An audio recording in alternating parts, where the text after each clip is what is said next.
1976 to 2018, we managed to get 4 adaptations of the Freaky Friday movie, but now we're leading on to 2025 with its very first sequel, so it's now time to rank them all from my least favorite to my favorite.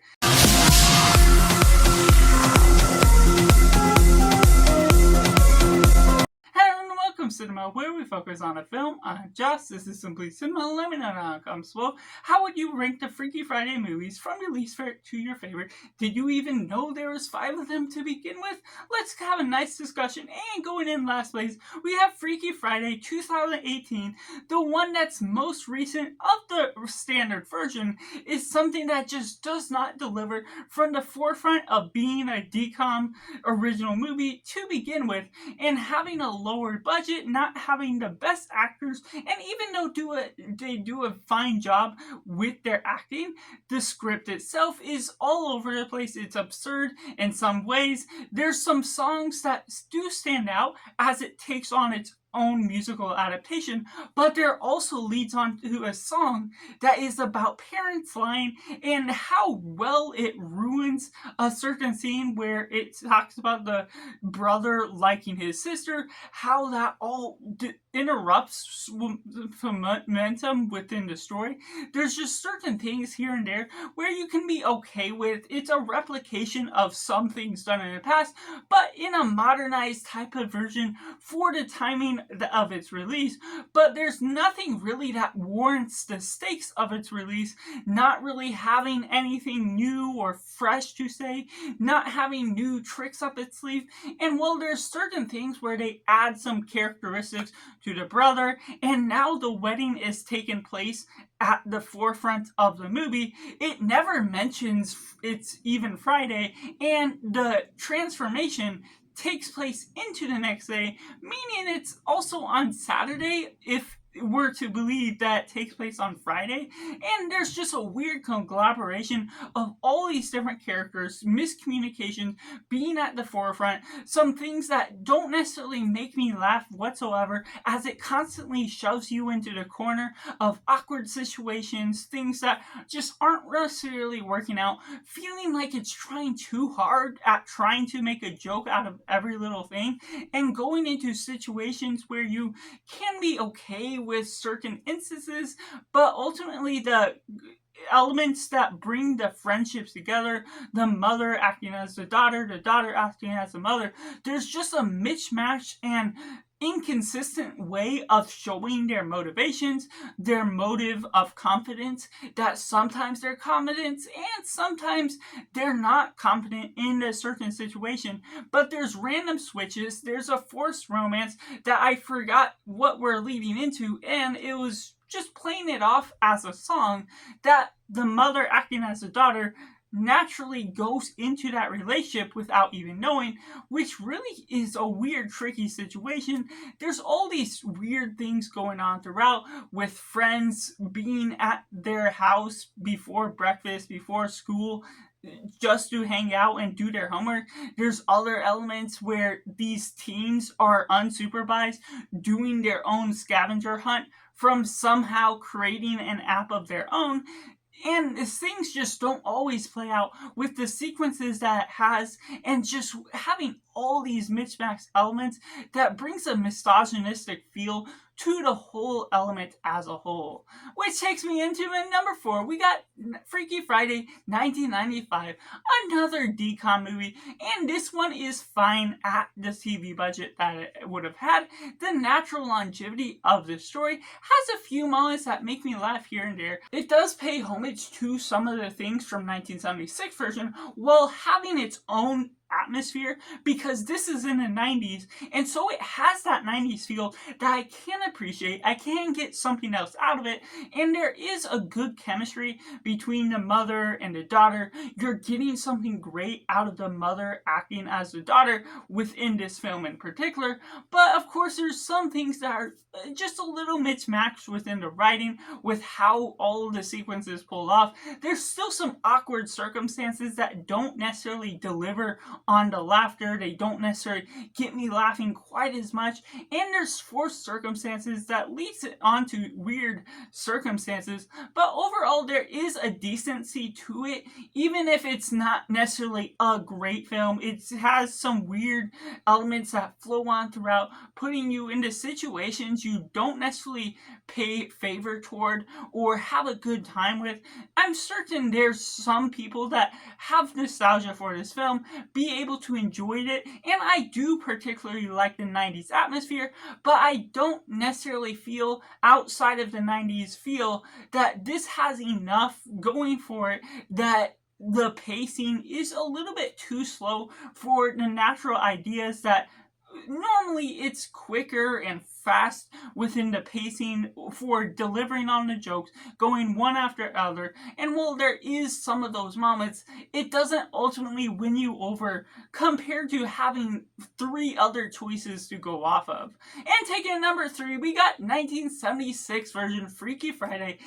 This one certainly has its elements, but it's also quite outdated for the realm of its ideas, which is a good reason to readaptate it for the nature of what this one offers. But even being able to appreciate this for its time, well, it does showcase the matters of the work at home mother and how the daughter has to work on through that, and the mother has to work on through the circumstances of what school life was at that time. It's an interesting element just to showcase that, just to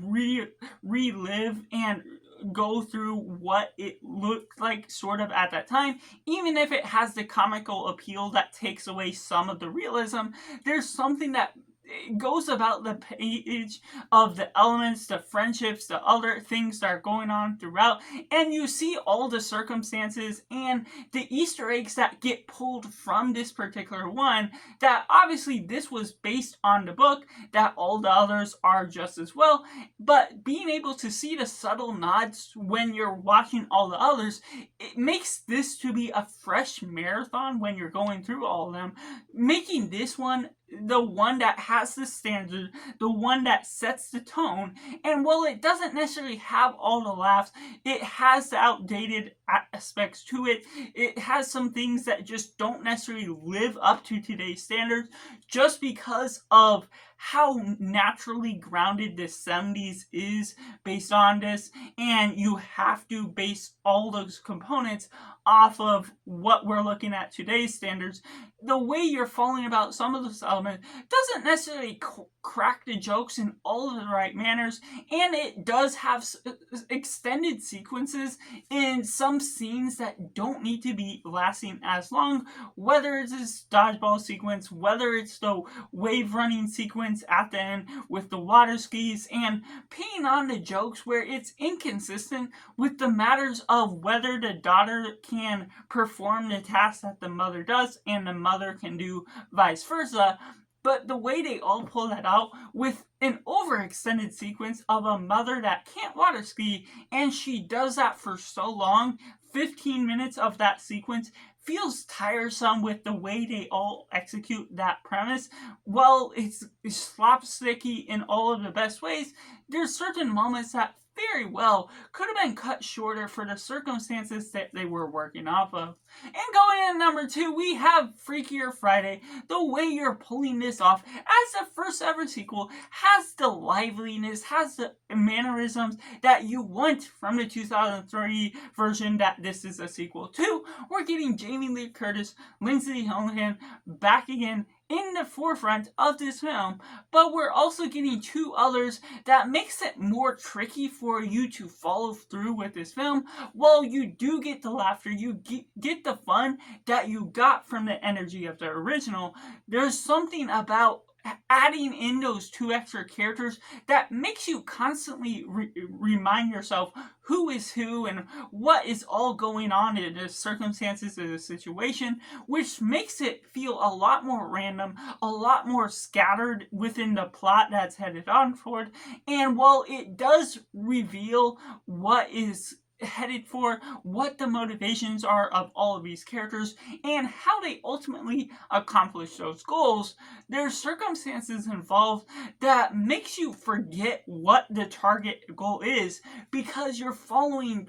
pairs of different situations, the pairs of the mother and daughter, and the two daughters that are getting adopted into this family, that makes it convoluted in the sense that you're not necessarily following along with a clear-cut goal from beginning to end. And even if you enjoy, even if you laugh as much as I still did with what this film had to offer, it still is less enjoyable for the factors that are weighing it down by the muddled atmosphere of all these new characters that you're bringing in. Which takes me into the number one pick for Freaky Friday franchise. We get the Freaky Friday 2003 version. Now this is a lively, simple, clear-cut version, paying homage to some of the versions done past, especially in 1976, having those little nods. Of course, it's adapting it from the same book, but nonetheless, it adopts it in this modernized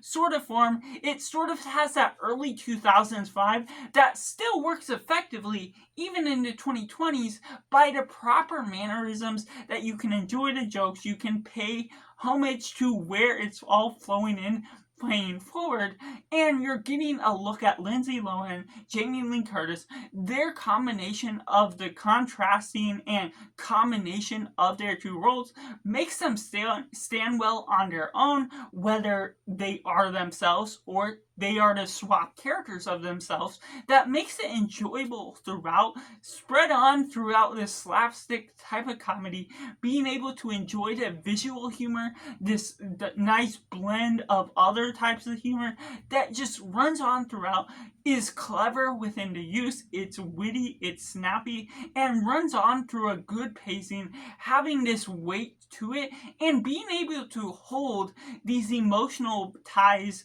just as well through what it means to be properly paying homage to the mother, what it means to be the daughter, and the way they learn their lessons all the way throughout. Just has a great sense of style to it that builds upon the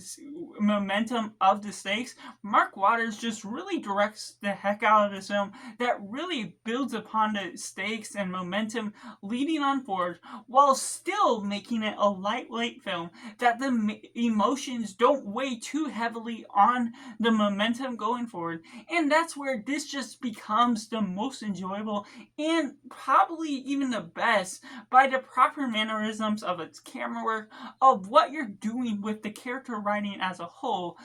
making it so much more momentous within what it has to offer as a whole. So that's just my personal ranking of all 5 Freaky Friday films, from my least favorite to my favorite. Let me know down in the comments below if there's another Disney ranking you would like me to see of an older style that has been readapted since then. Then make sure to like this video if you enjoy it, subscribe if you haven't already to join the film culture community where we talk about the love of cinema as a whole. Make sure to comment down below what your ranking is of this list, and make sure to do yourself a favor and go watch a movie.